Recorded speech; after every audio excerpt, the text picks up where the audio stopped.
Welcome to Order 42. I'm Rob. And today we're doing all kinds of things. Star Fox, are you ready? I'm ready. And yeah, we have a special guest today. And I mean seriously, the guy doesn't need any introduction. He's been on the show many times through Zoom. It's just been a good time. So hi. What's up? So Leon is here. We're just gonna do the thing today. We're just gonna do it with both of us. Now, so let's talk a little bit about this first. I mean, look, it's been a week. A lot of things have happened. Okay? We've been Leon and I have been hanging out since you got here pretty much. Oh yeah, a lot. Yeah, we've been going out, having food, having all kinds of things. It's been a lot of fun.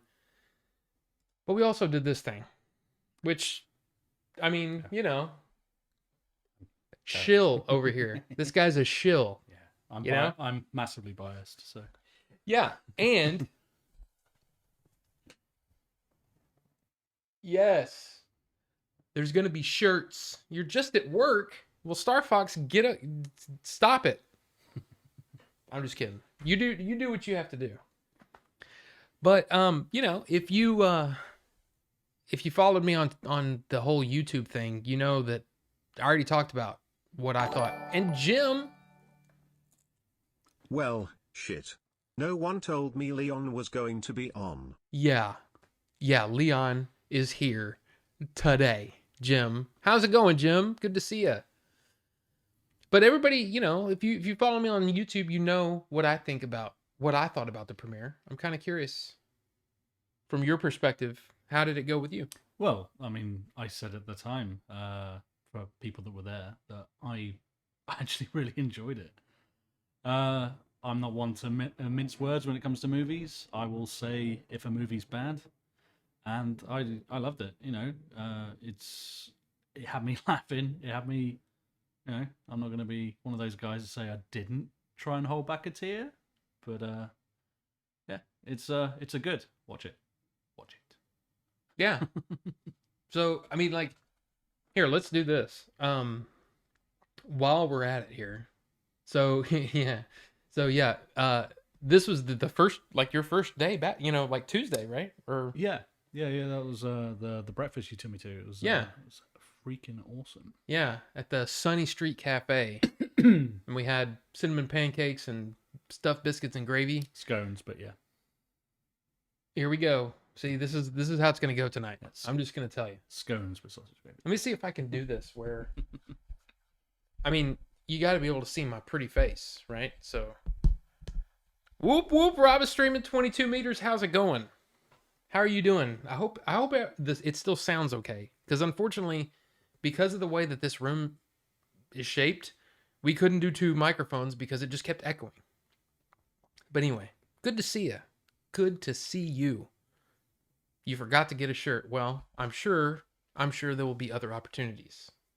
Yes. But as you might have seen in my video, yes, I was able to put the movie in the little marquee. I just thought that was cool. It was just a cool thing.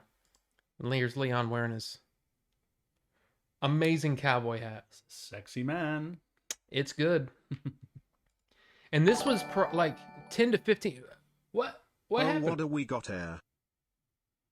And Star Fox just resubbed. Thank you. Thank you. But yeah, this was like, I guess about 15 minutes before the movie started. People were starting to file in. I was kind of disappointed that they didn't do a picture like this with all of us. You know what I mean? With all the crew that was there. I think that would have been cool. Yeah, it's fair enough. It's pretty much all the cast there, isn't it? So I mean, that's a cast photo is, it's good enough. Right. Definitely a sausage fest. Yeah, a lot of sausage. But we did have is that Leon but IRL? Yes, it is. Look, he's in the flesh. Look at this. He's actually here. And we've been eating and just hanging out, doing things. Eating, and more eating. Mostly eating. Yeah, lots of eating. So, Hey, 22 meters. How you doing? So yeah, it's just been good. It's just been really really good.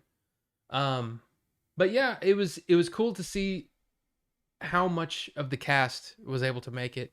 Unfortunately, we had, and it's understandable. These guys, these people work for a living. They've got, multiple movies maybe going on at once. They've got all kinds of things going on. So of course, coming to Plano, the north end of the Metroplex on a Thursday night, you may not get a bunch of people, but we were able to have Leon, of course, and then we had Peter on the left. Peter's our director of photography, amazing guy. I mean, a handsome man. Let's be honest, okay. And then on the right hand, right here, that's Mo. That's David Moline. He's the production designer. Amazing guy. And my wife said that we looked like we just accepted an award at the CMAs. But yeah, Yeah, you do. No one told me about this picture, by the way, so I wasn't anywhere near there. But thanks. no, it was they were over there. The Game Chasers movie did come out on January 20th, so last Thursday. Yeah. Which is why this guy's here. That's it. I came out to watch it. Came out to give my support. I had a little bit of time off, so I thought, why not? And the movie's good. It's good. It was cool seeing it in a theater. You get to see it with everybody, just getting their reactions. Obviously, I knew bits of not everything, but bits of what was coming up and all sorts of stuff. But seeing what had come together after Billy had spent just so much time just tweaking and getting it looking so nice. And there were a couple of surprises in there for me as well that I did, because I didn't do every day. There were some days when it was like, okay, we don't need you today. Go do something else. So, all right. so yeah, I saw some bits and I enjoyed it. Yeah. Looking forward to everybody else. I actually want to watch it again. But well, yeah. Hopefully. So we went out last night with Jay to a barbecue place that didn't didn't sit well with us. No. But anyway, we were talking about how we need to watch it again because, and of course Jay is like, yeah, I want to see it again. I want to see some of the things, and maybe, hopefully, maybe we can tweak some things or something like that, but we need to get that digital copy done and the Blu-ray done. Of course, I think Billy posted today on Twitter, right? About he's working on it at the moment. Yeah, it's up, it's underway. It looked cool. The little menu thing was cool looking. I think people are going to see it soon, and it's I hope they're looking forward to it as much as I was. You know what? Let me move over a little more so you can Good. get in there. You are taking up a lot of room. Sorry, It's not the Rob show. I was just... Wait a minute. I mean, it kind of is. But yeah, I guess we could. Now the logo looks like okay. I got the logo ready before. Yeah. But no, it was again, I don't know if, look, I'm not pushing anybody to go watch my YouTube channel or anything like that, but I did talk pretty much at length at my thoughts on it. Of course, I'm very pleased with it. I'm pleased that the reactions. Grindhead Jim is in the movie. You bet your he is. Booty it is. yeah, he's in it, and he plays a big part. In fact, bam. I guess I could have just brought up the picture of the poster, but that on the marquee. Nobody needs to see me. So you see the Billy's holding the Nintendo. Right below that is Jim's face. So that is Jim. And AJ, Albert. Whoa. Hey, Albert. What's going on? Good to see you. Don't you dare tell people you beat me in Street Fighter. Me and my donk. Yeah, Jim. I mean, look, it's a thing. It's totally thing. Here, let's just keep piling it on. You think we should do that? Just keep. You think we're trying to? No, we're not trying to. We're not trying to sell it, but look, it's good. It's good, and it's a lot of fun. So, is the movie on any big stream platforms like Discovery Plus or Plex? Okay, So here's the plan. First, it's a Kickstarter, right? That's how this thing started. And then later on, there was an Indiegogo after the Kickstarter ended. The Indiegogo basically is a way for anybody to, purchase the movie. Of course, let me do this bit here. Bam. So yeah, you can get a digital copy. You can get the Blu-ray if you do that. Eventually, yes, the plan is to go to a streaming service. The problem is there are rights involved. There are, contracts to be signed and all that stuff. And you have to be very careful that you're protecting your IP, because you would hate to say, hey, let's get on Netflix. And then they own the Game Chasers. Like, that wouldn't be something that they would want to do. So there are things that they have to look out for. But that's, again, we have to get the digital copy done and the Blu-ray done and sent out before we can look at those avenues. Does that make sense? I hope that makes sense. So hopefully soon. Now wait a minute. You weren't in it, so they can trust your opinion. Well, it's like this, and this is something that we were talking about last night.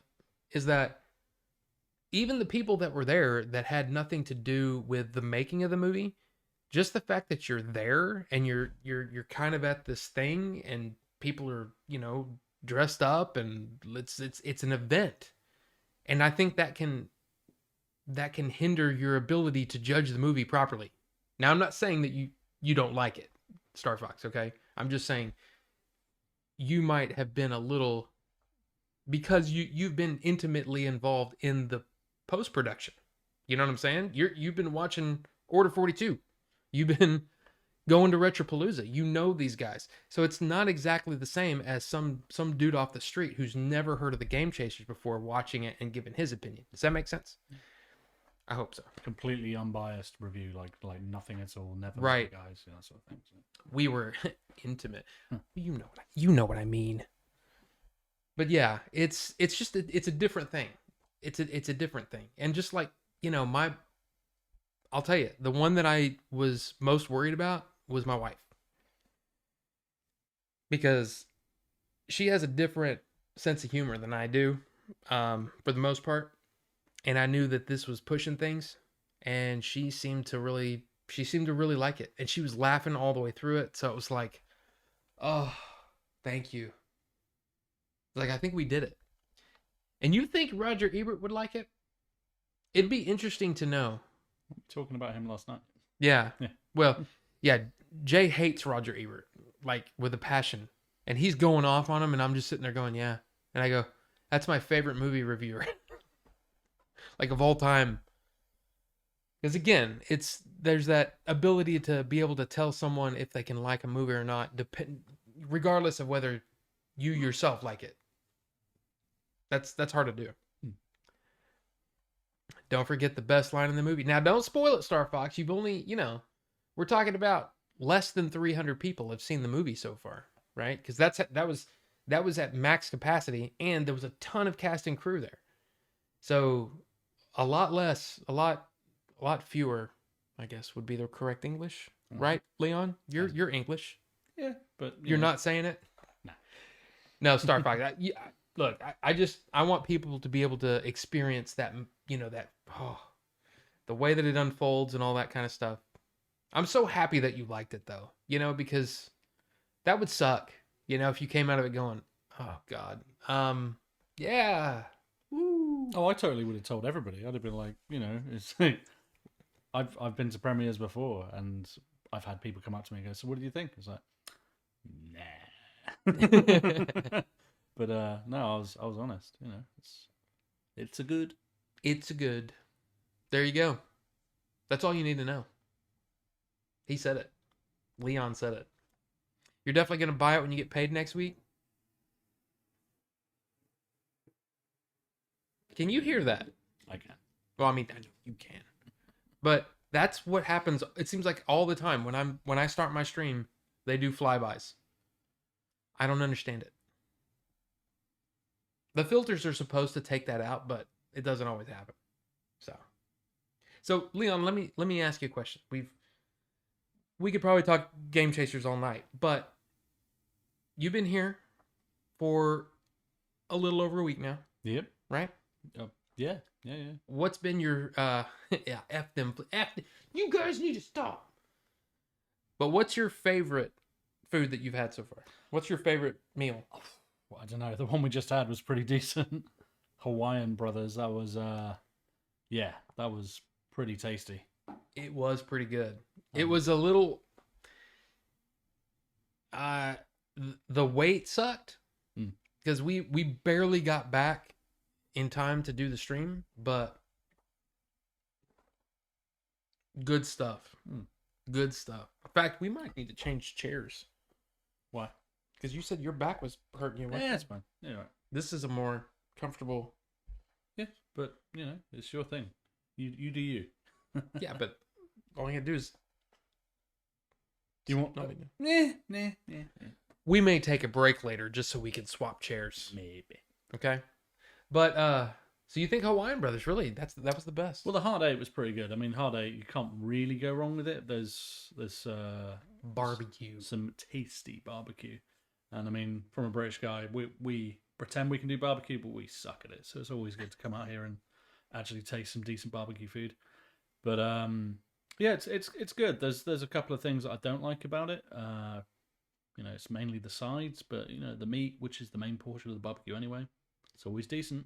So yeah, I think it's got to be between those, Hard Eight and Hawaiian Brothers, which I didn't even realize was a chain.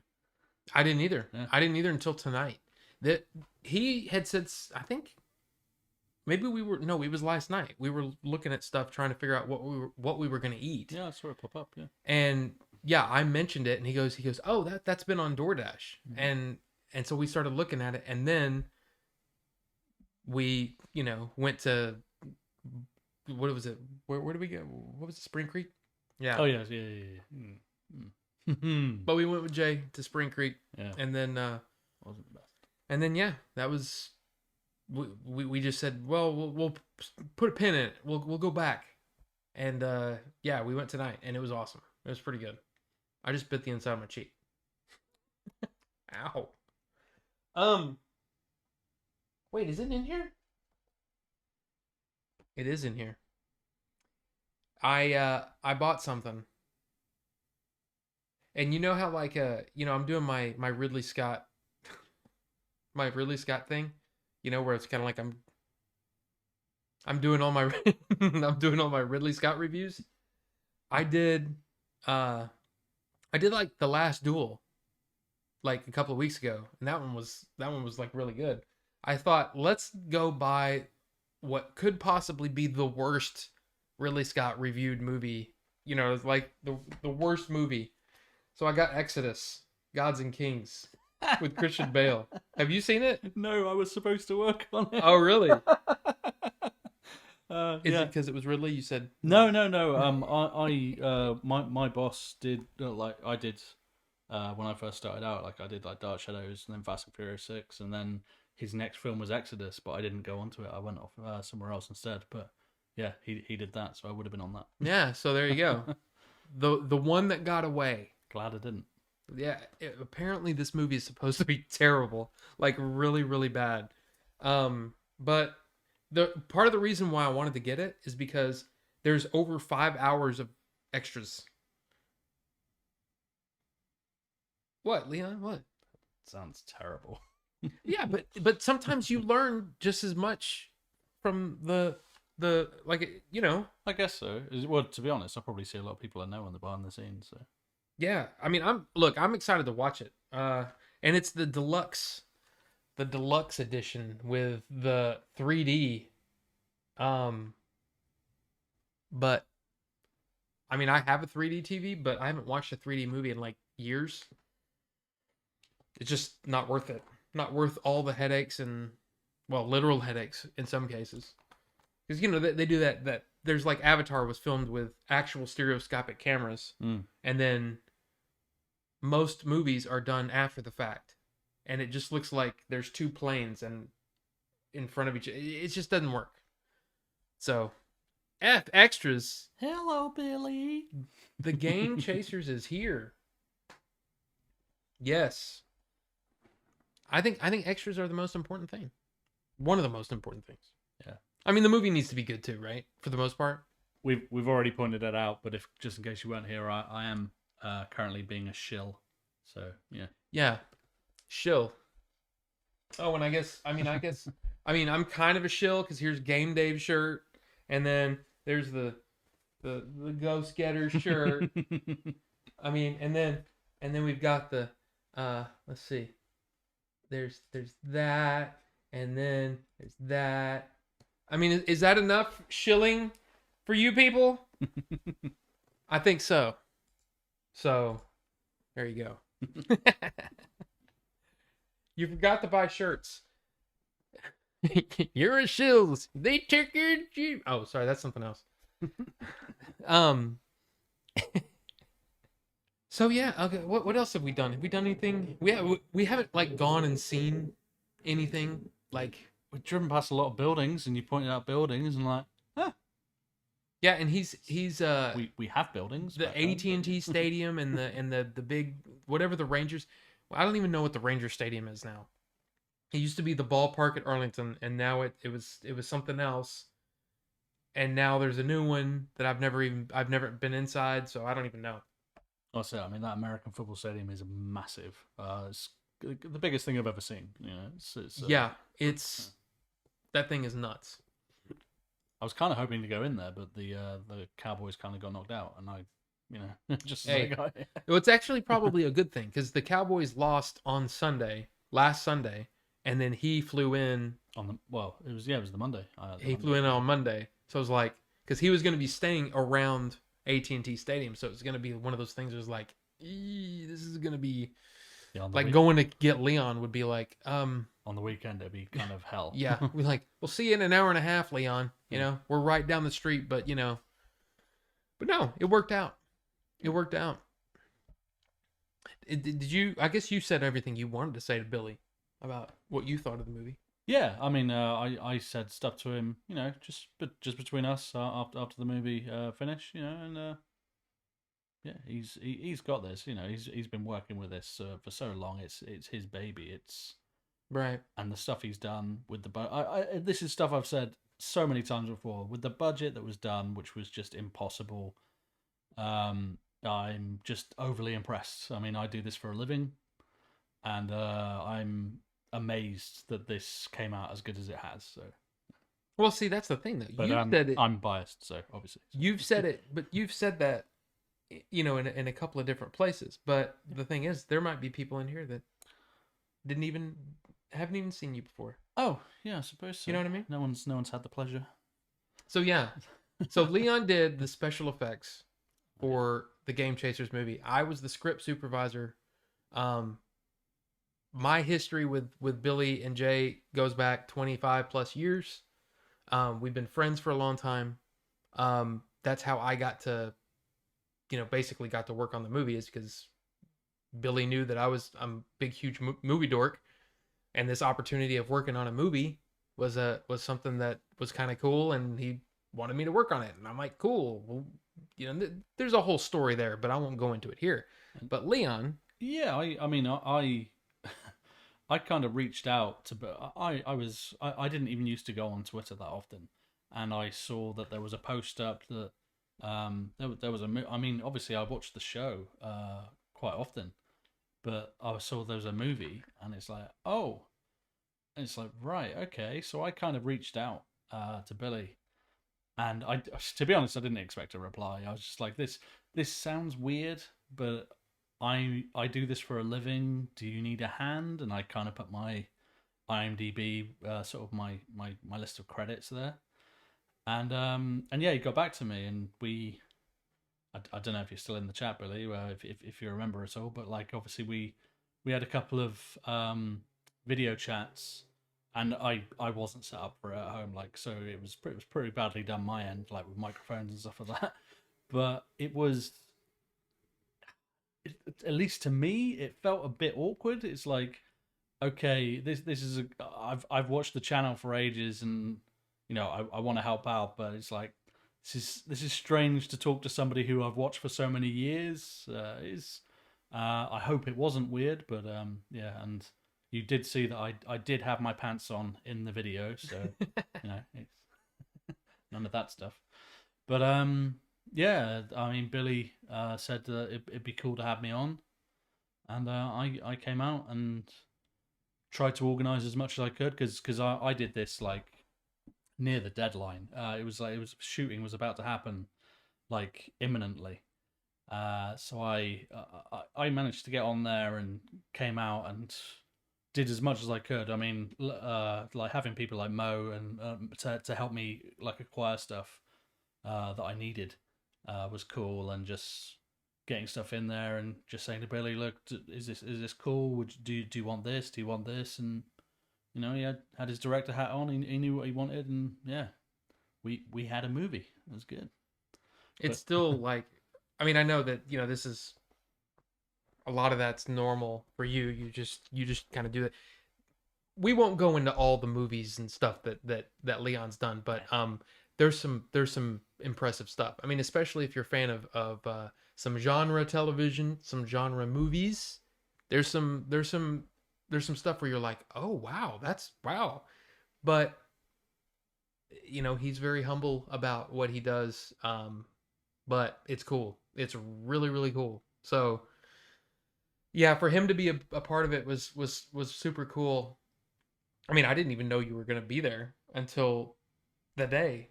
Yeah, I think I met you on the first day. Yeah, I don't think many. I mean, I remember I turned up and like people were like, I didn't speak to anybody because I was there to do what I said I would do. I was there to do my job. I wasn't there to hang out or like be like, oh, I want to come and become friends with everybody. It wasn't like that. I mean, I have, like, I hope, which is fine,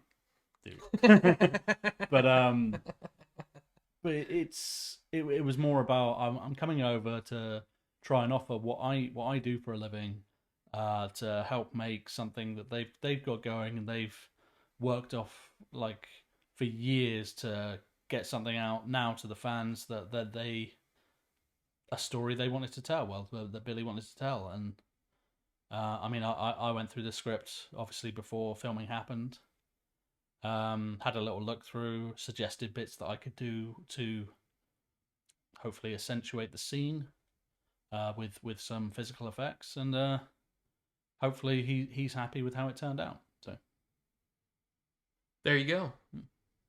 Yeah, and I mean, I think what was weird too is that first day was such a shock for me too, because I just really knew Billy and Jay. The cast, the rest of the cast, I mean, I had met Eric, and I had met, in fact, I hadn't met Chief yet, I'm pretty sure, on the day. I hadn't met anybody else. Jim, actually. I met Jim at his audition, which was interesting. But I knew very, very few people, and even the people on the crew that I had spoken to, whether it be through like a video chat or through Skype or whatever, Zoom, I didn't know many people.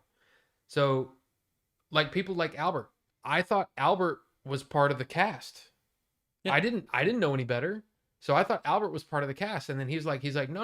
I did the Kickstarter, and then I was like, oh, holy crap, Albert! Wow, thank you. I mean, it was just a crazy experience. And now is it like that on every set? The first day, is it kind of like everybody's just kind of like, or you're working with a bunch of people that you're familiar with? Yeah, usually you're going in with. I mean, I imagine the same thing was for the rest of the crew who had worked together previously. You go in, you'll see a couple of faces. You go in, you grab breakfast, and it's kind of just whether it's a new project or you're continuing on from a different one or whatever, or the next season of a show. It's easy to gel back into it. I think the night before, usually I get nervous when I go back onto a show or when I do a new film.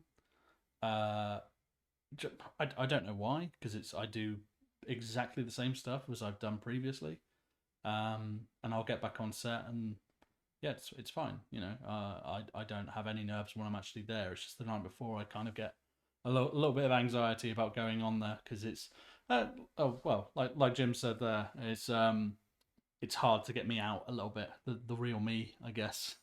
Yeah. Like I'm pretty introverted when I'm like at home anyway. So to go to work, I keep my head down. I do my job, talk to who I need to talk to, and that's kind of me. So Yeah. And look who's in the chat. Retro Wolf 88. oh, I'm And going there home. you go. I'm going home. All right. Well, okay. I'll see you. No, yeah, I'm just kidding. I'm kidding. But yeah, there he is. There he is. We when we had breakfast that day. Yeah. Hey, Matt. So good to see you. Bye. Yeah, I mean, and Jim, yeah, the first day was more than you remember the first day more than most of the days. See, that's weird. That's like me. I'm the first day was a blur for me. In fact, I think the first week pretty much. But then when when I started getting comfortable with what I was trying to do, which again probably didn't need to be done to the extent that I did it. But that's when I started becoming more comfortable and I started engaging more with with more than just Billy and Jay. You know what I mean? Yeah, you And were my personal fluffer for a little bit. It was good. Shouldn't say that out loud. I mean, Oh, but I'd have you back.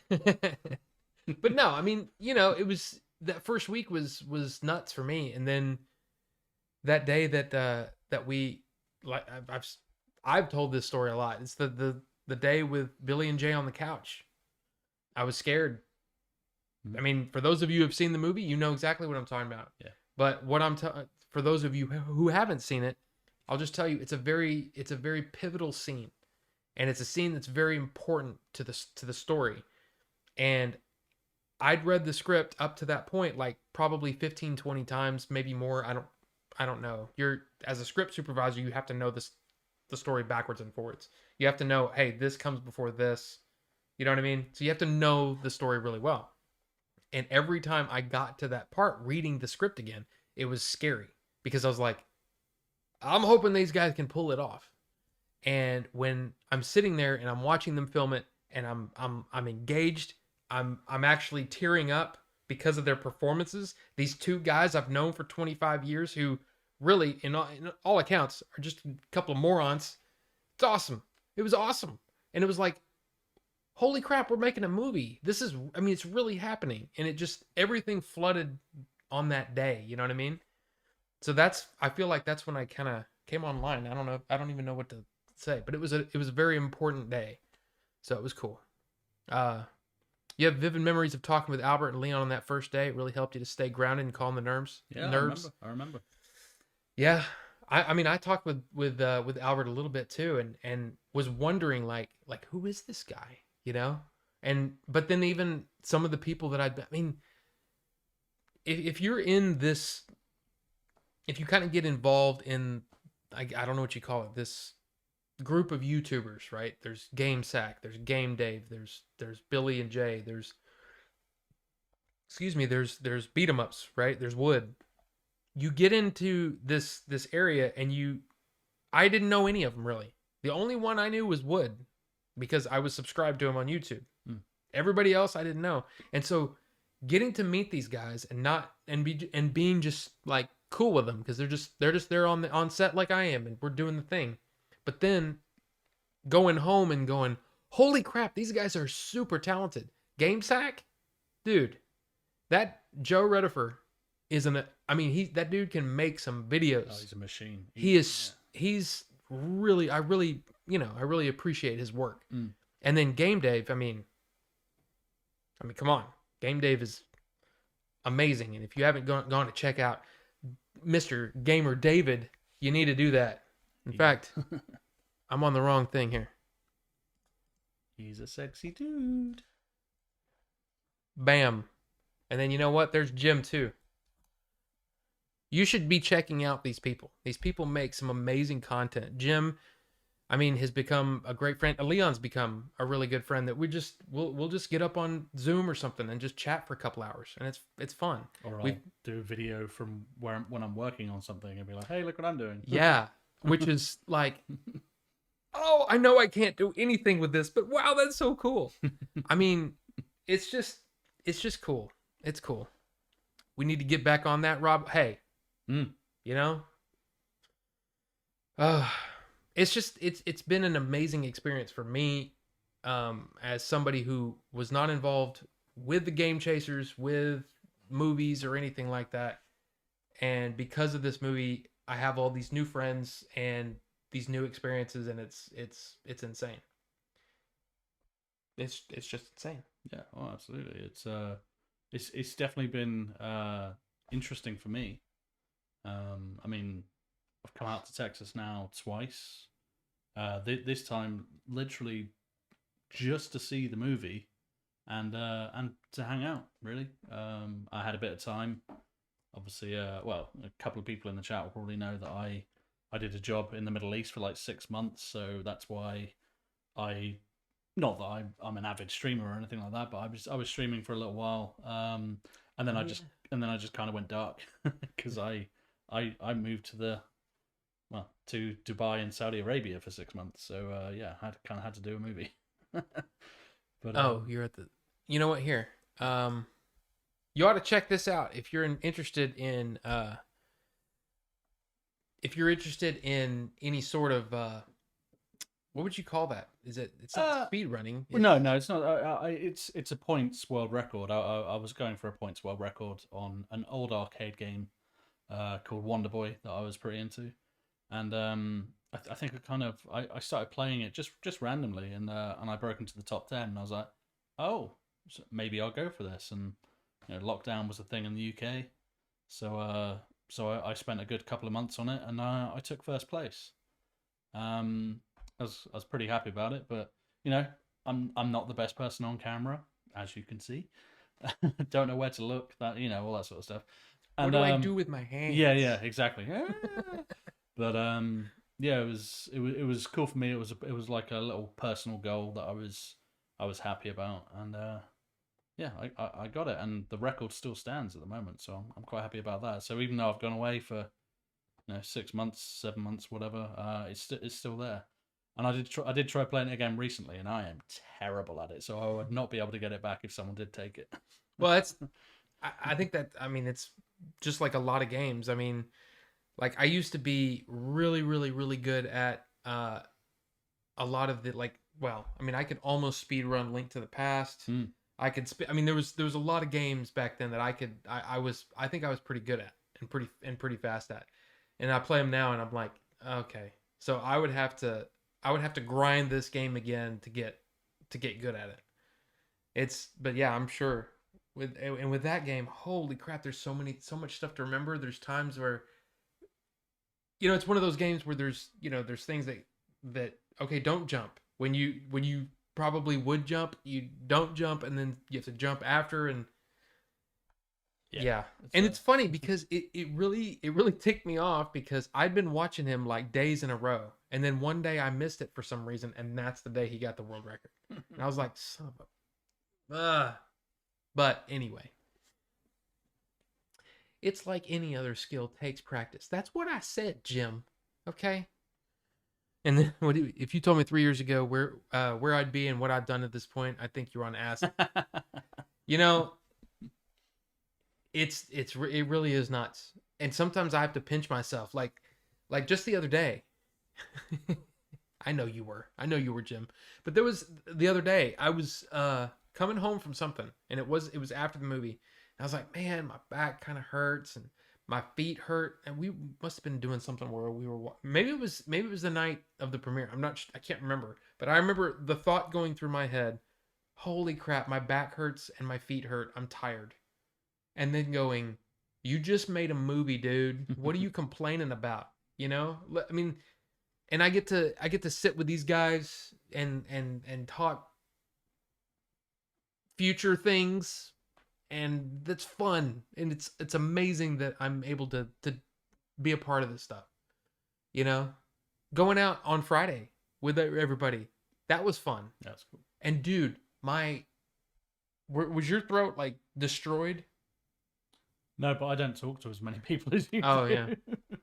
I feel like I walked in the door and talked for 4 hours, but my voice was it was bad. I think someone complimented me at the premiere just after it finished, and someone complimented me again at the barcade, and I just kind of like rabbited, like someone wanted to take a picture of me. I'm like, why? It's just, it's weird to me. It's not having the cast and the director, well, same thing in this instance, but having them actually put the spotlight on you and point out what you've done. That doesn't usually well, it doesn't happen at all. That they take their 5 minutes of fame in the spotlight when the movie's out, and it's like, yeah, we did all this. It's like, well, you didn't do it on your own though, did you? Yeah. But we're just there to help get the movie made. Put in our little skill set, and then people watch. It's just entertainment for them at the end of the day. No one really wants to look into the behind the scenes sort of stuff. Some people do, yourself. I mean, obviously. Yeah. I love my behind the scenes stuff. It's something I've always been into, and yeah, so I think that's part of the reason why, we hit it off is because you could talk shop with me without me going, hey, what was this actor like? I mean, of course, I like it when he just says those things and I go, oh crap, I didn't know that. But I'm not going to sit there and say, hey, who was the worst actor on set? On this. That's the number one question. It's like, but why? Why? I get it because people don't know about it, but it's like the way that I had to change my whole view of thinking. You and Yoshi both helped me realize that the behind the scenes people, right? The people that aren't on camera and aren't the director, the cinematographer, you know what I mean? The people that don't typically get recognized, right? Those people are like anybody that, like the people that work at Apple that do, the marketing for the new commercial. Like nobody knows their name. And yeah, they're part of something really, really big, but you don't necessarily know their name, and they don't honestly care about how well that commercial was received, right? And it's like, what did I say yesterday? It was something about like a really, really nice house, right? You go, wow, this house is beautiful, and there's, oh, it was built. Who was the architect? Oh, well, that's amazing. But nobody asked who the painter was, And yeah, the painter is proud of his work. He wants to do a good job for what he was there to do. But nobody's going to be asking about the painter. So it's a weird thing. Like I feel like they should get that recognition. They do some amazing things. I mean, look, he's done a lot of things, but one of the things that he never talks about is Rebecca. I thought that movie was beautifully shot and some amazing effects, some amazing things done in camera, just beautiful stuff. But he's probably like, yeah, I did that. I've not seen it, so. Well, yeah. Well, I mean, you may not. I remember doing it, but yeah. It was Armie Hammer and Lily James, right? Mm-hmm. Yeah. See, I really enjoyed the movie. Is it the best movie I've ever seen? No, but I enjoyed watching it. And then of course the credits roll, and I'm looking for Leon's name. That's cool. I'm sorry, that's cool. But anyway, watching scores of hours of BTS material and inside the actor studio honestly made me a competent actor. I still don't feel anything special, but my face is on the screen, so the perception is weird. I feel like every single person involved should share credit. Yeah, but I think you get to a certain point, you stop thinking like that because everybody's telling you how awesome you are. To me, it's like, I don't think any politician starts out, well, maybe not any, but a lot of politicians start out saying, I'm going to change the world. I'm going to do what's right for my community and my family. That's what I'm here to do. And suddenly they find themselves with lobbyists and special interest groups and, little payments under the table. Same thing. I think the actors, they get told too much how much they're awesome. I don't know. Maybe that, I don't know. Have you mentioned that you're an idealist? Yes, Jim, you have. I don't think you can have egos like being a crew member.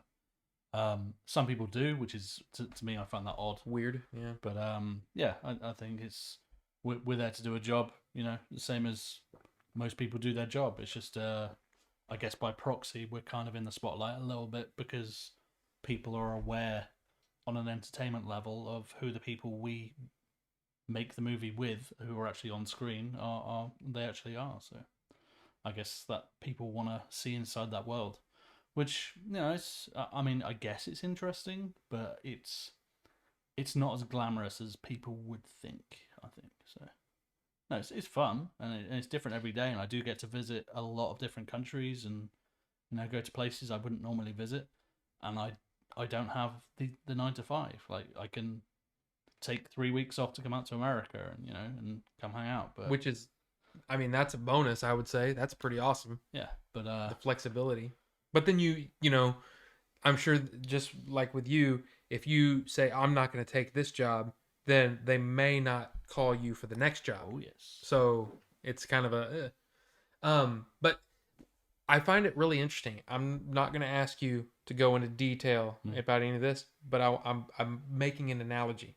So if you've ever worked for a company and there's an IT group, right? An IT group who are very like they want to know all the stuff and they won't open things up for anybody, and they're very guarded and they're very whatever. To me, that's what, just from my own interpretation of some of the stories that Leon's told me, I think that's an interesting thing about like the different effects. Like effects is very like compartmentalized, and they don't, oh no, that's mine. I don't want to share it. I think that's an interesting thing, but it's in every piece of business that you can think of. There are people in the world that don't want to teach anybody what they know because they want it for themselves, right? And I find that really super interesting too. And but anyway, let me think. What's something else we can talk about the movie? I don't know. Well, I mean, it's like it's out now, it's like it's so weird, but it's not really out yet. I mean, yeah, it premiered, but like I said, less than 300 people saw it. So Yeah, but when I obviously want to see it again. I'm looking forward to watching it again. It's good. And I can't wait to like see the, like you said, like the reaction that people are gonna have of it when it does eventually become available for everybody. any nude scenes? You missed them all. I'm not sure. I thought that was all on the director's cut, special edition. Yeah. There's 4 farts. I don't know. I put in loads more off camera. Loads. How's it going, Jay? Good to see you, buddy. But yeah, does Eric kiss Jay I mean, what? Normally or on camera in the movie? Or I mean, I'm sure there's a lot of. I mean, hey, what people do behind closed doors is their business. You know what I mean? They were definitely close at one point for sure. Yeah. How's it going, Jay? You all right? Let's see what Jim said earlier. Nudes for days. I think having been a musician really prepared you for the whole thing. There's always someone better, always someone else for fans' attention. You just have to stay humble and grounded. People sometimes mistake your enthusiasm for ego and fanboyism, and they couldn't be more wrong. I just love the creative process. Yeah, I mean, I think at this point, right? And there you go, Nightbot. Thank you, appreciate that. Everybody say hi to Nightbot. If you hadn't already. But you see him over there? No, I don't like Nightbot. We fell out a while ago. Yeah. What do you have to say for yourself, Nightbot? Yeah. Seriously, Not cool. watching you. But yeah, I mean, I don't think any of us have the that chode bot. I don't think we have the I guess we just don't have the experience to be able to say, oh yeah, we're the shit, and all this stuff. But I mean, you yeah. are a different story. Well, but yeah. But most of the people that worked on this movie, this is our first movie. But you've got something to be proud of for sure. Right. As soon as it's officially released, I hope that you guys get that and you get all the praise I think you deserve for it. So. Is it better than the Avengers? I'm just kidding. Hell no. See, It's better than Dune.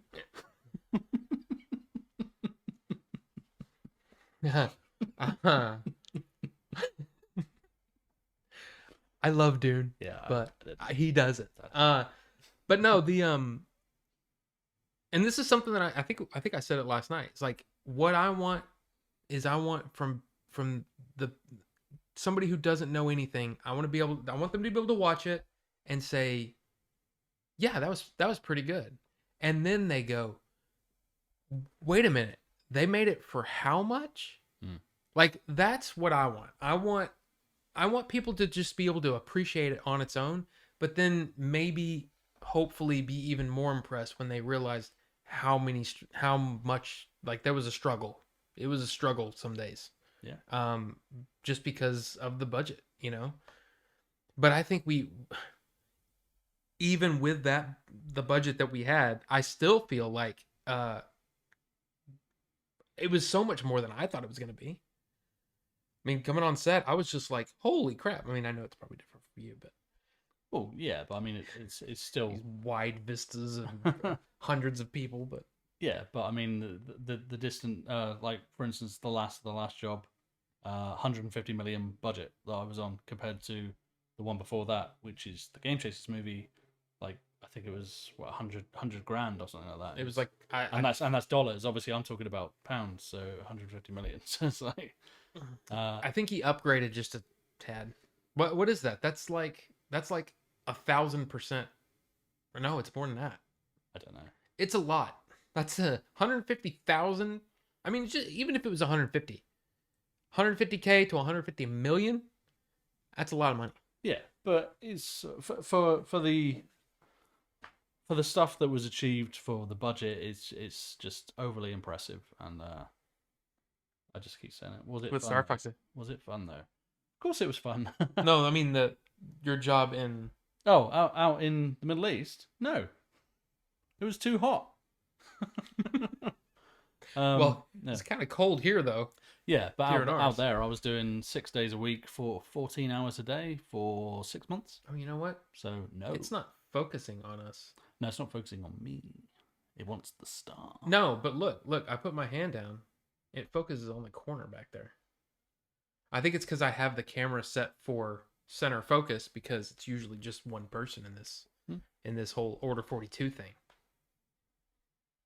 But I just noticed it went out of focus at one point. That's true, Jim. We did not have barbecue in the desert, but we had braais because I was working with a lot of South Africans and they call it a braai. That's barbecue? Barbecue? It's what South Africans call barbecue, yeah. Is it just like different spices and stuff? Well, from what I was understanding, it's just a barbecue. Okay. But I'm not South African, so I can't say it's different. Y'all are clear?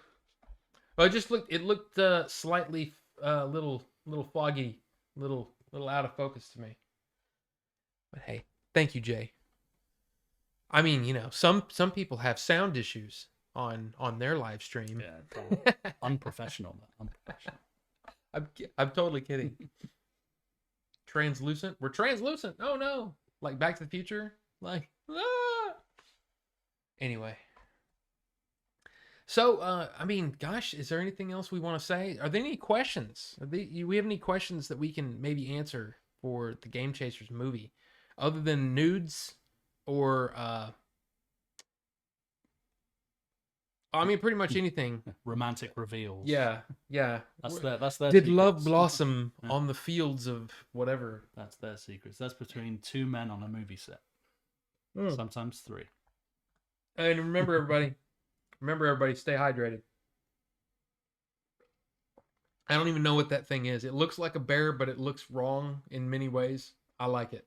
It looks like I'm streaming with a bear. You are. Maybe we should just leave it like this. Not will there, but can there be nudes? Well, I'll tell you a few things. Number one, Billy is doing the Blu-ray. And you know Billy likes the little hidden features, the little Easter eggs. So you never know. So I may or may not have had something pointed out to me that I did not realize. And I was like, oh, that's interesting. I don't even know what you're talking about. Oh. So there you go. See? You just never know. If money were no object, what kind of movie would you want to make with the crew we had? Oh my gosh. I have no idea. Um, Lots of explosions. explosions. Yeah, fun. I More. like explosions, but I don't like setting them up. But I like pressing the button. I want all the things. Like there's a I don't think he. So Eric goes off the list, right? Remember? There's the scene with the list. I don't think that's in the trailer, so I won't say the things that Eric says, but I would like a movie with all of those things. Yeah. Just name all the things. Yeah. You know, you've got yeah, all the things. Literally anything we do, I want that crew back. And Jay is not wrong. And I want my own trailer. Okay. Well, but we need to work on that budget because I'm joking. I'm just happy to be there. It's cool. no, I mean, and that's the thing. It's like with Order 42, with my stuff, it's never been about how much I can, you know, I know I'm not going to be the biggest YouTuber in the world. I'm not going to beat PewDiePie, you know, I'm probably not even going to beat, I mean, just about anybody. I'm just a dude doing the thing. And then the Twitch thing, I'm doing it because it's fun. But honestly, I'd probably just let's just work on the next movie. I'm not worried about the money. I don't care. I'm not driven by money. Me neither.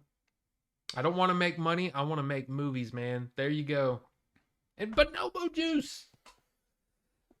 Bonobo Juice, how are you doing? This is Leon. If you didn't already know. You know, you've seen him in the chat, haven't you, before? I've seen him in the chat, but it was like some I think it was Star Fox Rain. Yeah. It was like, oh yeah, I was at the premiere. I was like, you were? Why didn't you come say hello? I know. and the PewDiePie, more like Cutie Pie. Hey, you know it. That dude, you pieced it together. I'm like, oh, this must be Leon. Oh, yes.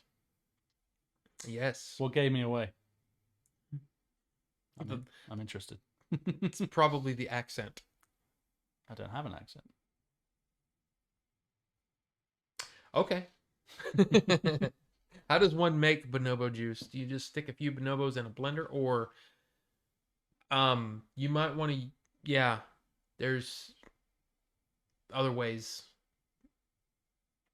What's a bonobo? It's a monkey. Oh. It's weird. That's bonobo juice. Yeah. But he's been a long time supporter of really me. Yeah, I mean, I've seen him in the chat. I've been in the chat myself. Yeah. Ripping you and supporting you and all sorts. Jim, you got it. Yes. Primate smoothie. Ugh. See, now we're out of focus. See? Look at this screen. Yeah, see? And then you go into focus because it's, but there's moments where it just says. I'll just sit back here. You just, okay. All right. Used to play bass for literal primate smoothie. Really? I think you're joshing me. Oh, that's what bonobo juice in this. I'm sorry. I'm too slow. It's too much. It's too much. Well, look, we can talk adventures of game chasing all night long. Okay? But I want to know what you have questions. Do you have questions? I could have questions on your behalf, but you know, I'd like to know. Like to know what you guys are thinking. And Star Fox, if you're still here, you should always at least just say hi. Yeah, definitely. Because I never would have because I'm one of those people that I don't speak until spoken to. You know what I mean? But you came up to me at Retropalooza and it was awesome because I never thought that I would be recognized at all. You forget faces? Well, I look in a mirror sometimes and I just think, what the fuck? Sorry. Swears. You can look, man, anybody can swear as much as they want. Okay? I just choose not to go crazy. And it's really what it comes down to is that sometimes my dad comes in here, sometimes my aunt comes in here, sometimes it's, I mean, who knows? That Teach you some of those English swears. Yeah. Those good ones. Oh, see, there you go. But let's get into some. Does anybody want to get into some news? But hey, throw the questions out. If you got questions about the Adventures in Game Chasing movie, do it. But we're gonna go into just we've got some news items to talk about, and I think some of them are pretty interesting. First up, this is like insane. What's the news, Rob? Well, thank you, Jim. We're talking about it. Following the smash success of Squid Game, the company is expected to easily surpass the $500 million it spent on Korean content in 2021. 25? 25. I can't even... I got a great aunt. Face. It's a family name. Do you remember when I started recommending you Korean stuff? Yes, it was... the first one was Kingdom, was it not? Yeah, it was. Yeah, And Kingdom was amazing. And Sweet Home. Sweet Home was pretty good. I think I mentioned, I mean, it's a movie, but Train to Busan. Yeah, but I'd heard that many. I think that was already on my list. Yeah, but when you said it, it was kind of like, okay, I should probably go ahead and check it out. And yeah, that was really good. I heard the second one was crap. Yeah, I've not seen it. I've not seen it. But, I mean, the Koreans do a lot of good stuff. They're really good with their horror and their sort of they're monster movies, they're zombie movies. It's even there's a show called Hellbound, which is just crazy. It's 22 meters. Have a good one, man. Appreciate you being here. Catch you later, dude. Bye bye. Yeah, if they can make stuff on par with Train to Busan, I'd watch all 25. Me too. And I mean, look, Squid Game. Look, I like Squid Game. I don't think Squid Game was the best thing I saw on streaming last year. I'm just saying it. Jim, there is a movie that I want to recommend you that Robbie will carry on talking and I'll find it. But I can carry on talking. He doesn't want to see it. You still have not watched Squid Game. Look, just give it the first episode. Watch the first episode and you're going to know. You're either going to go, this is the greatest thing, or maybe not the greatest thing. Ooh, I'm really interested in where this is going, or okay, this is not grabbing me, whatever. But I can almost guarantee you, if you get through that first episode, you're going to be like, okay, I got to see where this is going. This is interesting. And I still say that my number one show, that number one show that I have, in fact, here, let's just bring it up and see if they actually say anything here. Oh, all of us are done right there. Yeah, that's what I want to see. That's the number one. That's the number one that he had mentioned. I really want to see it. All of us are dead. In 3 days. I really want to see it. January 28th. Watch the trailer. If it's something you like, if you like your zombies, and it just looks good. And yeah. I think this looks like it's on par with Train to Busan. Hey, I mean, I'm down for that, but it's like, I still think Arcane was the best thing I saw last year. That show was just damn good. Did you see that one? No. Not in animated. Nope. I'm into animated, but I was waiting for the Attack on Titan finale season, which I still haven't seen the second half yet. So, well, I'm telling you, I think Arcane. That show's badass. That's World of Warcraft though, or League of Legends. League of Legends. Yeah, it's not really my thing. But see, that's the thing. Yeah. Not me either. I've never once played League of Legends. Oh, okay. And I was completely like, I don't really care about this. But then I heard many people say it's one of the best things they've seen. And I watched the first episode and was like, holy crap. You weren't lost with any of the source material or anything like that? Yeah. Okay. It was impressive. And in fact, it made me mad because with one more episode than Wheel of Time, they had 9 episodes for Arcane. They did 12 times the world building, better characterization, better story. Everything was better. Yeah, but what was the budget? $5. I have no idea. But I mean, look, Amazon. You don't think Amazon spent a ton of money on Wheel of Time? I shouldn't talk bad about streaming services that I've worked for. Well, I'm just saying. All I'm saying is that and I'm not talking bad about it. I'm just saying, in just with one more episode, I felt like I got like like 5 to 10 times more story and more character Hmm. than I got in 8 episodes of Wheel of Time. And I love Wheel of Time. I love the books.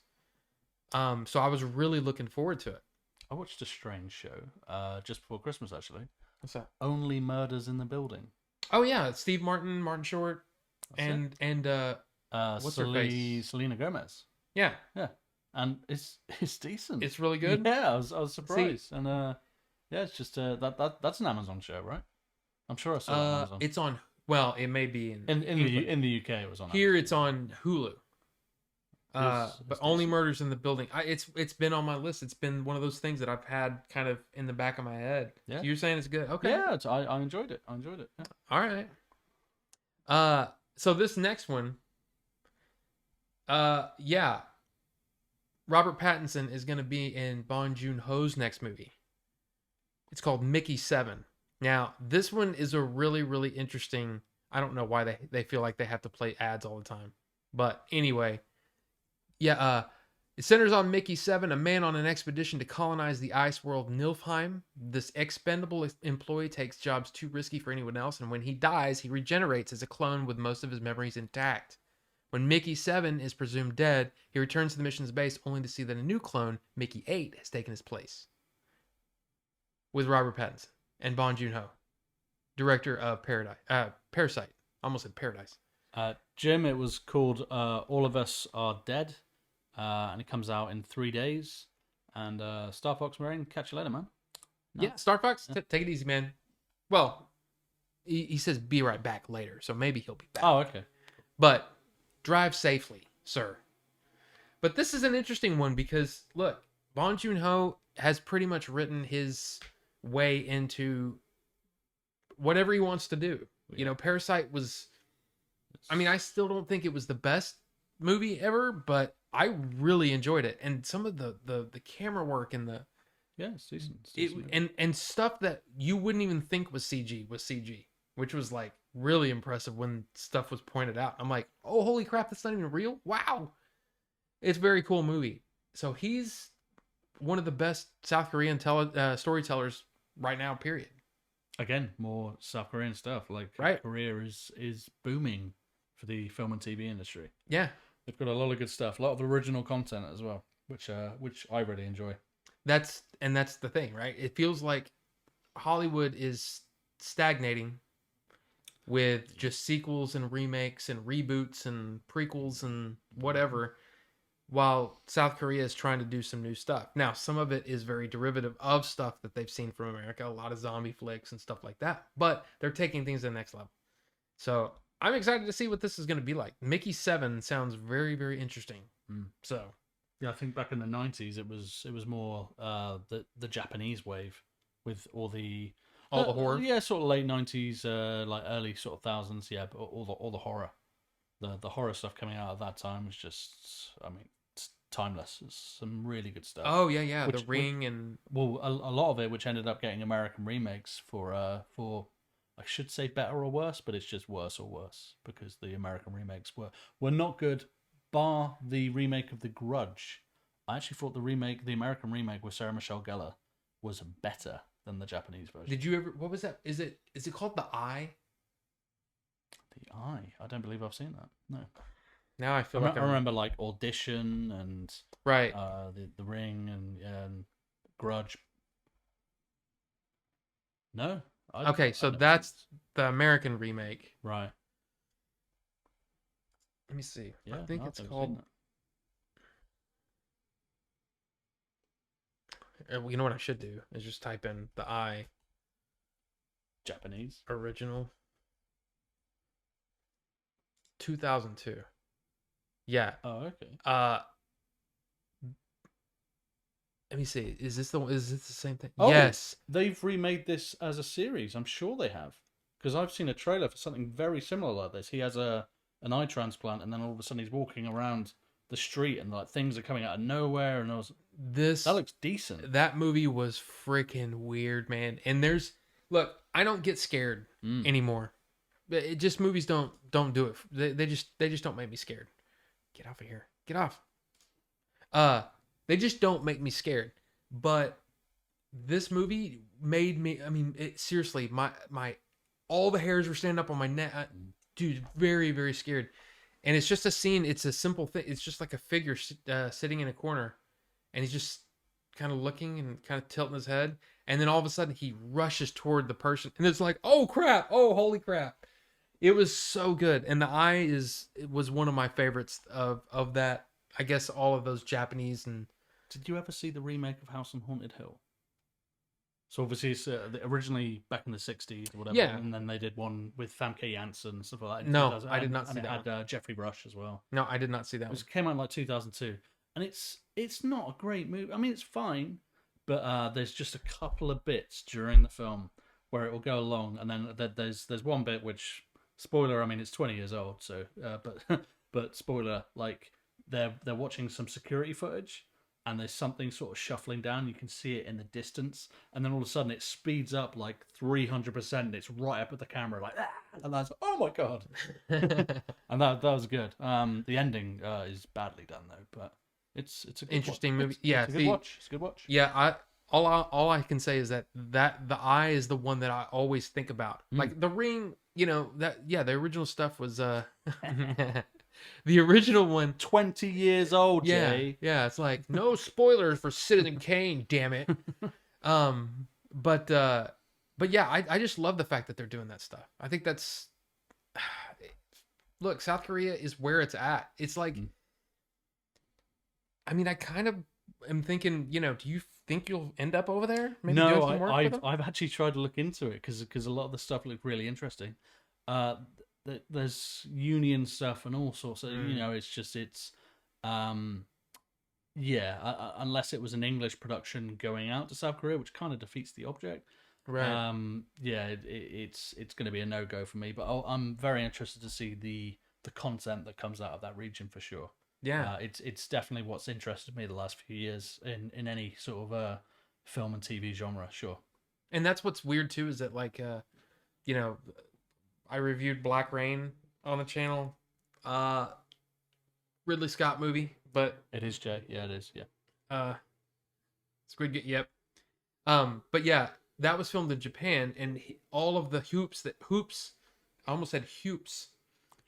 All the hoops that Ridley Scott had to jump through to get Black Rain made was ridiculous because of their unions and their work conditions and all that kind of stuff. And Cryptic Mayhem. 15 months. Let's go. Let's go, Cryptic. Thank you. Thank you. Appreciate that. Good to see you. But yeah, I just think it's interesting, and it's gonna be interesting to see if you can ever get over there and work with some of these people. I mean, I know a lot of people. Well, I say a lot of people. I know some people at the moment that are working out in Thailand on stuff.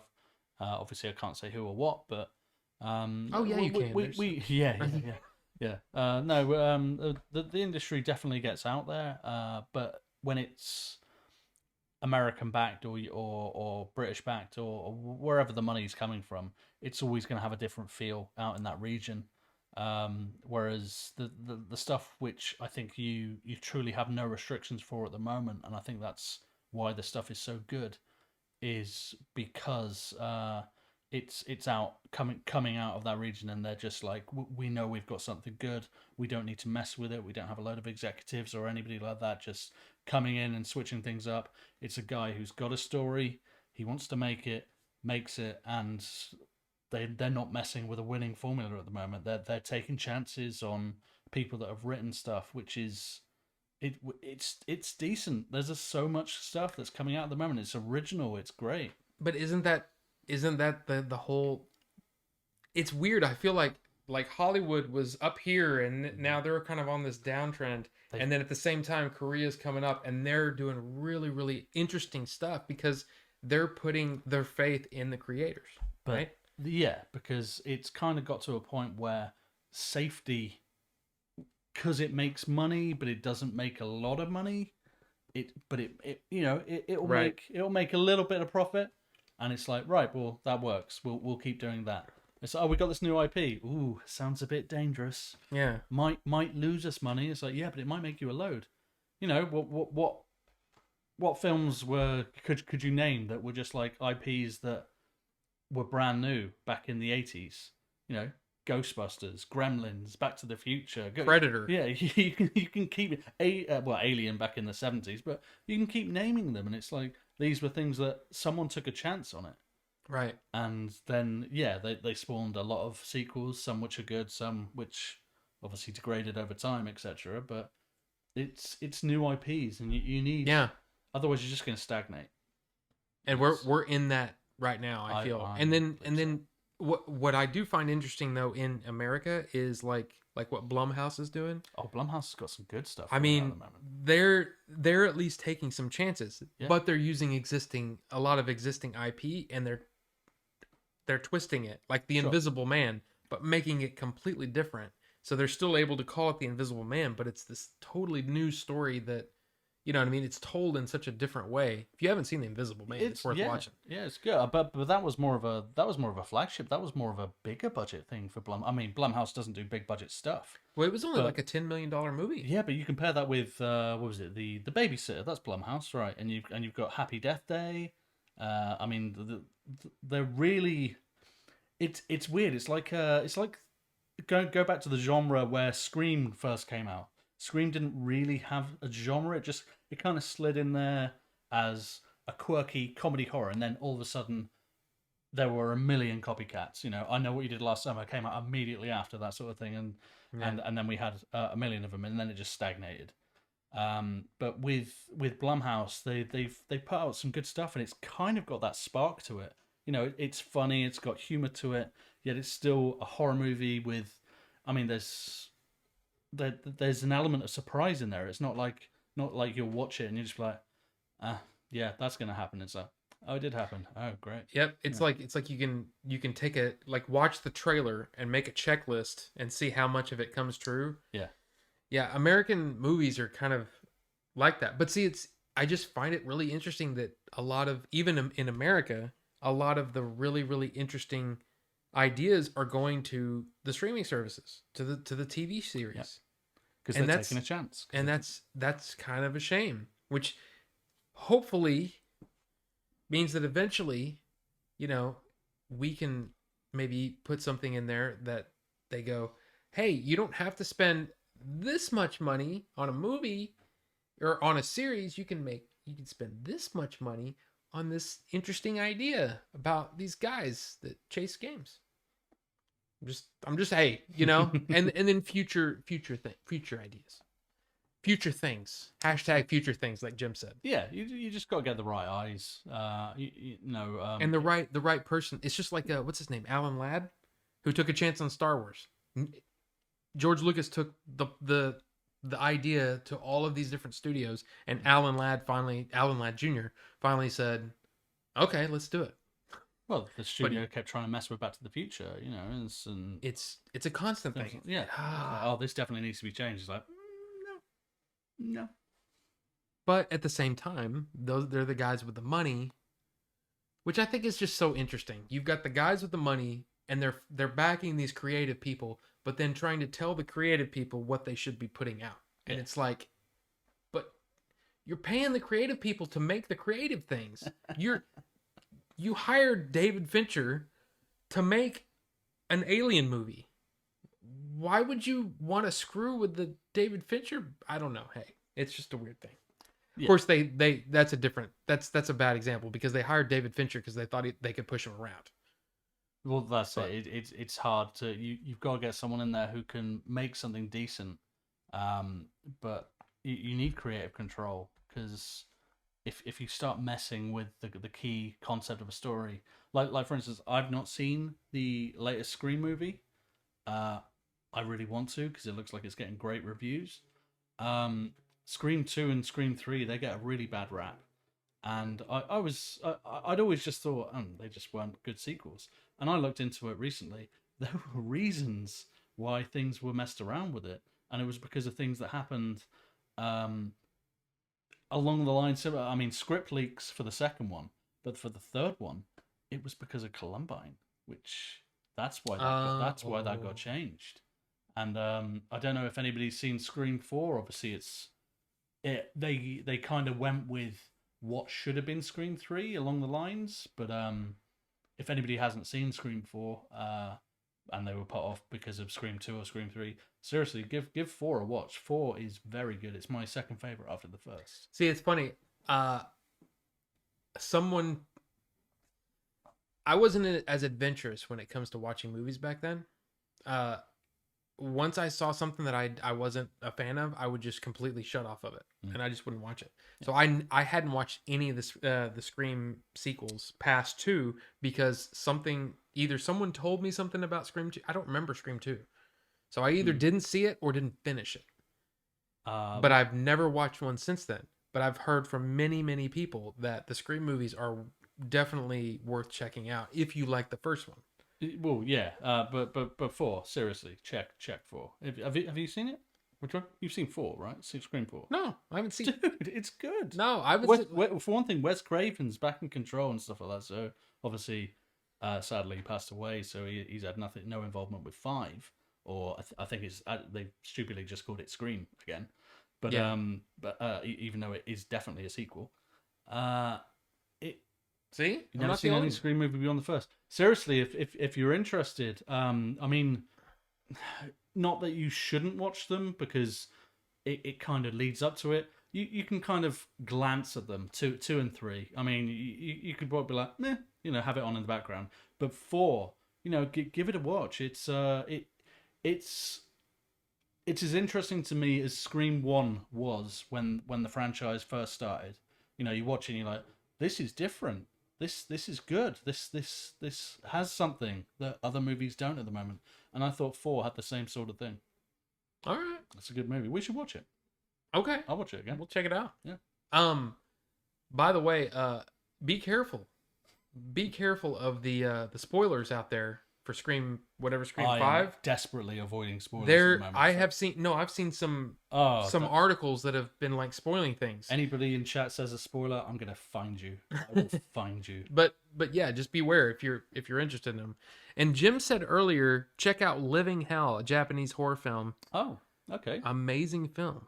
Thank you for the recommendation. Yeah, I'll give it a check. Yeah. And yes, Jay, anytime money is involved, there are power struggles. I guess it's just the thing that, you've got these studios that are raising money in a lot of cases for a movie, and then they're hiring a guy that they think is the right person to make the movie, and then they go in and screw with the movie. That makes me mad. Unfortunately, we're not in an idealistic world where you can come up with a movie and have complete control and an unlimited budget. It doesn't work like that, which is unfortunate. True. But if you can get those things to come together, like for instance, you make a first movie and it gets eyes. So, I mean, obviously, I am harking to the Game Chasers movie at the moment, but it's like if that happens and then someone sees it and brings a budget and just says, do you? Because they know it's going to be successful. That's the kind of the magic. That's the magic formula you want. Well, see, I can't even imagine what's next. Like I can't, because we just don't know yet. But I mean, I'm interested. We all start buying lottery tickets. Yeah, this is my show now. I've taken over. Hey, Darth Octavius, how you doing? Octavius, what's going on? Welcome to my show. The guys with the money think they have the big. Well, it's not just about the biggest dicks. It's more about just. It's their money. Yeah, and, it's and a safety thing. They want to protect their investment. It's an investment for them. They don't care how the film is. They care about what the bottom line is, how much it's going to cost them. It's not about being artistic. It's not about being how much they're going to make. Yeah, that's why like a lot of people look at what Disney did with Star Wars and says that's exactly the wrong thing. Mm-hmm. Depends on how you're looking at it, because they made their money back. It's the movie business. They paid $4 billion for Lucasfilm, and guess what they made on those those 3 movies? Not even counting Rogue One, not counting Solo, not counting anything they've done on Disney Plus. They made their money back. So in a way, you look at what Kathleen Kennedy's done, and you might go, "Oh, I don't like Kathleen Kennedy. She's right," even though she's one of the most successful producers in the world ever in the history of film. Anyway, you look at what she does and you don't like it. But when they look at, holy crap, you made us our $4 billion back. And she was the reason we got the Mandalorian. Right. So Yeah. Yeah, you can't, you can't, if you like The Mandalorian, you kind of have to say, okay, well, maybe Kathleen Kennedy's not so bad. But anyway, I'm just saying, I always think it's interesting, this whole idea of, these people that are basically business people. They don't have a creative bone in their body. They're business people. And then you've got the creative people over here. In a way, it's a lot like Billy and Jay in a way. You've got the business guy, the guy that thinks, about the ins and outs, the, dollar for dollar, what's our, what's the worth here? And then you've got Billy over here that's really more of the creative guy, and that he makes like all these crazy things happen. But it's always interesting seeing that and how those two things work together, I guess. Does that make any sense? I feel like I'm just talking. I feel like that a lot. And especially when there's no one in here and I'm just kind of going, I mean, am I making sense? You are just talking. No, I know, but I mean, as long as I'm making sense, then. Yeah, you're making sense. Are we talking about Bucho? Well, Bucho's not even here. Bucho's away on some farmyard getting fresh. I'm sure he'll appreciate that. And I'm sure he will. Is it a fair deduction? Okay. It's so weird in the beginning. It's all, I trust you with this money, and then you spend the money, and they want to spend more money to make it as homogenous as possible. Yeah. Yeah. Yeah. Are you trying to tell me that one talks on a talk show? What? You trust the creative? True. Well, True. That's the point. You've got to have that trust there. Right. And to have that trust there and believe that it's a solid investment because you're investing in the person and that person's ideas. But then when you get into the tens of millions too. Yeah, that's when it's. I mean, the dynamic has got to change. So it's more about how much money is on the line. Obviously, 100,000 or whatever the budget was is a reasonable amount of money, but it can be got back. Maybe over time and stuff like that. But it could be got back if anything had gone wrong at the time or production had shut down. Obviously, the movie got made and it's great. Go watch it. But but when it comes to like hundreds of millions and stuff like that, and if that movie then goes down because of some problem with the creative process and someone's put their money on the line, do they lose that? Then are they going to trust somebody else in the future? Is Right. that going to have a knock-on effect with other companies when they go, ooh, maybe I won't be as trusting? It all comes down. It's all about trust and taking a chance on something. And I do think we've gone away from taking a chance on independent ideas and IPs, which is unfortunate from a creative point of view. Well, think about this then. Okay, so 2021, Warner put all of their movies, every movie that was coming out as a Warner Brothers movie, every single one of them was going to come out day and date on HBO Max and in theaters. Now think about if you're the money guy at Legendary Pictures. You have two movies coming out in 2021, Godzilla vs. Kong and Dune. And you're telling me that without even, there's no difference. And you're telling me you're going to put them out on streaming the day that it comes out in theaters? You're basically you're taking the movie and just smacking it in the knees with the bat before it even gets started. And there's only so long the movie theater or the cinema, or however you want to call it, there's only a while before they can put up with that. They're a business too. They're trying to survive. They've been trying to survive for a long time.